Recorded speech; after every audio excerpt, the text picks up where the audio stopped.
Hi, welcome to today's episode of LAWBY podcast. The topic for the day is the Digital Personal Data Protection Act.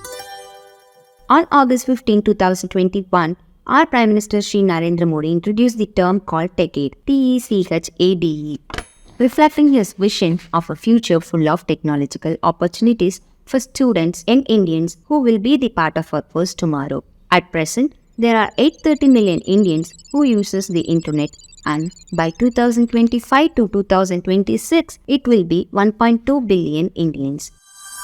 We are the largest connected country in the world. We deserve to be setting our own standards in any conversation about technology for the future rather than borrowing anything from the European and United States guidelines, which is the main aim of the bill as mentioned by our Prime Minister. As a result of that, a world-class legislation called the Digital Personal Data Protection Act has been enacted. On the 11th August 2023, the Digital Personal Data Protection Act received the assent of the President and was published in the Official Gazette of India. This Act provides for the processing of individuals' digital personal data by recognizing their right to protect personal data and their need to process such data for lawful purposes and for matters connected therewith. This Act consists of 44 sections in it. As I said earlier, this Act does not apply to personal data processed by an individual for any personal or domestic purposes, and any personal data that is made or caused to be made publicly available. And hence, if you are an influencer or a blogger and make personal data publicly available on social media platforms, then the provisions of the Act do not apply to you. The Act defines the term personal data as any data about an individual who is identifiable by or in relation to such data, and the term digital personal data as any personal data of an individual in a digital form. As per the Act, the owner of a personal data is defined as a data principal. In case if a owner is a child or a person with a disability, the data principal could be the parents or a lawful guardian of such person. According to this Act, data fiduciary is a person who processes the personal data on behalf of the data principal, and data processor is a person who processes the personal data on behalf of the data fiduciary. As per the Act, a person may process the personal data of a data principal, that is the owner of a data, according to the provisions of the Act and only for the lawful purpose, for which the owner has given her consent or for the legitimate purposes. The most important aspect of the Act is the Act defines the term consent. The consent given by the data principal. It should be free, specific, informed, unconditional, and unambiguous with a clear affirmative action, and shall signify an agreement to the processing of his or her own personal data for the specified purposes, and the consent shall be limited only for the specified purposes. This section well explains the provision with the illustration from our daily day-to-day usage. That is, X, an individual, downloads Y, a telemedicine app. Y requests the consent of X for processing her personal data for making available telemedicine services and accessing her mobile phone contactless, and X signifies her consent to both. Since the phone contact list is not necessary for making available telemedicine services, her consent shall be limited only for the processing of her personal data for making available telemedicine services. The other illustration is X, an individual, buys an insurance policy using the mobile app or website of Y, an insurer. She gives to Y her consent for the processing of her personal data by Y for the purpose of issuing the policy, and waiving her right to file a complaint to the Data Protection Board of India.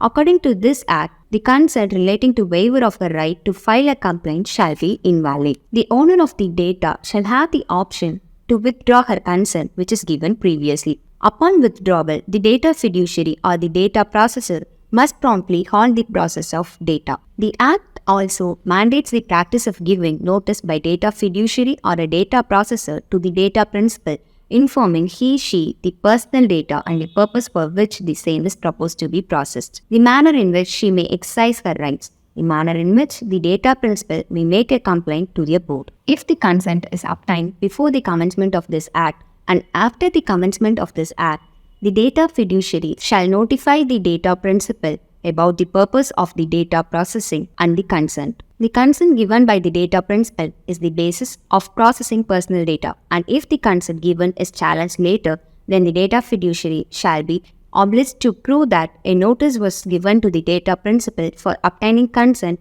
and for the same, the data principal has been given a consent. According to this Act, the legitimate use of personal data includes personal data where the data principal had voluntarily provided to the data fiduciary for a particular purpose and has not indicated the non-consent for its use. The use of personal data for government-related actions like providing subsidies, benefits, services, certificates, license, or permits for which the data principal had consented previously, or the personal data is available digitally or non-digitally in the government's maintained databases, registers, books, or documents as notified by the central government, and use of personal data for employment-related purposes. It is the data fiduciary's obligation to implement appropriate technical and organizational measures to ensure effective observance of safety measures in protecting the individual's personal data that are under his possession or under control, including in respect of any processing undertaken by it or on its behalf of the data processor, by taking a reasonable security safeguards to prevent the personal data breach.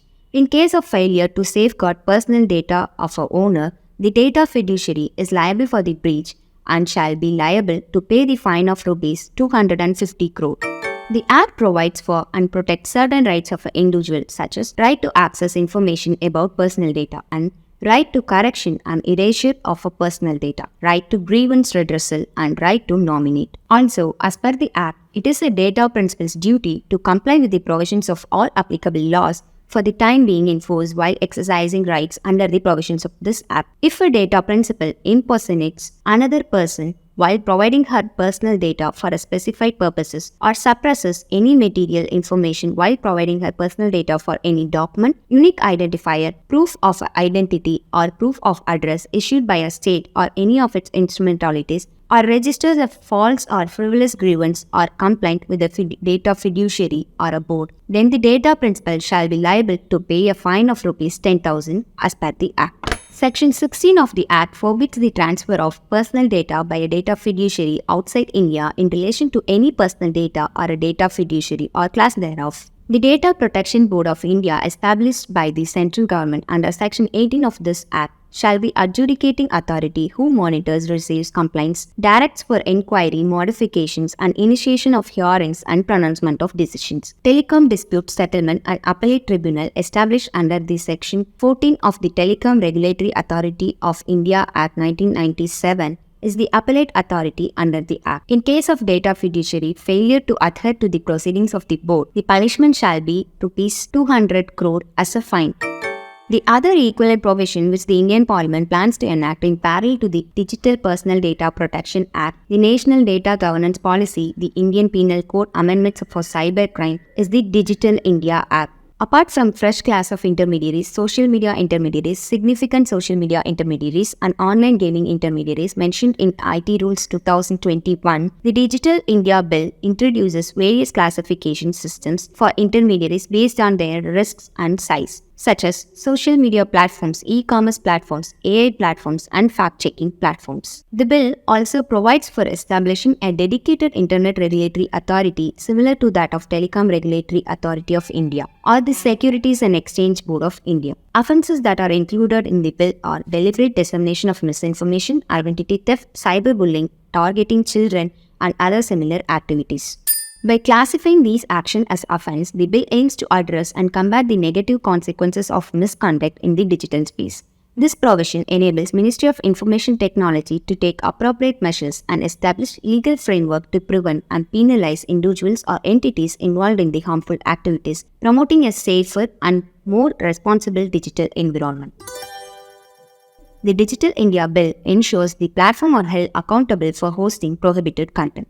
This includes content such as pornography, harmful material for children, copyright infringement, misleading information, impersonation, content that undermines India's unity, integrity, computer malware, banned online games, and any other illegal material. This bill mandates the development of in-house grievance appellate mechanism within platforms, allowing users to seek recourse for their issues they encounter online. This bill consists of a broadened scope of covering new complex forms of user harm such as catfishing, doxing, cyberstalking, cybertrolling, gaslighting, phishing, proliferation of hate speech, disinformation, and fake news. This bill also touches upon the idea of discretionary moderation of fake news by social media platforms as well as content monetization rules for platform-generated and user-generated contents. Though Section 79 of the IT Act provides legal immunity to intermediaries who post user-generated content and exempts them from liability for the actions of the users on their platforms as long as they adhere to the due diligence requirements prescribed by the government.